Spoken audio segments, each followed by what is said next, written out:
Cyclone-hit Southern African countries are banking on tourism to reignite their economies. Close to 1,500 people were killed when Cyclone Freddy hit Madagascar, Malawi and Mozambique between February and March this year. CGTN's Angelo Coppola has more.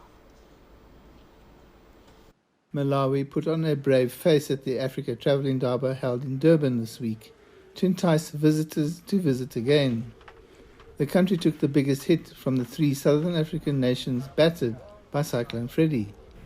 The menacing tropical storm left a trail of death, devastated homes and roads, and cut off tourist areas. Here we are showing our resilience as a country, and we are going forward, we are moving forward, because we're not going to say, okay, we were hit by a cyclone, and then we're just going to roll over and die. Malawi is heavily dependent on agriculture, but it's turning to tourism to entice investment, to replace what was lost and build anew. Hotels, national parks, we're looking at the gaming industry, we're looking at the housing construction, the hospitality industry as it were, but also we're looking at the connectivities in terms of you can have a hotel but also have an agriculture project, have an industry, so we are combining a lot of types of tourism in one. Freddy also put the brakes on Mozambique's tourism master plan.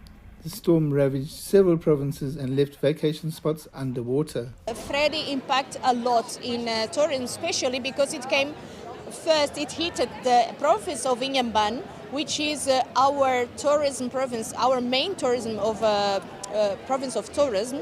And then it came in, and the second time that Freddy came, because it hit us two times, it entered to Zambezia. Mozambique recently scrapped visas for 28 countries as it targets 10 million visitors by next year. Tourism brings people, tourism unites, and this is what Mozambique needs. You're not dealing only to rebuild the impacts of Freddy, but we also have been hit by the terrorism in the north of Cabo Delgado. The SADC overall has joined forces to fight the insurgents, and they're doing quite well. And we hope the situation gets better, but unfortunately we already know wherever there are natural resources, everyone wants to gain from it, so it's a continuous fight.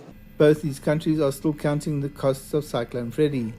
It's not likely to be the last this region has seen, but visitors are expected to return as the drier months set in. I'm Angelo Coppola for CGTN in South Africa.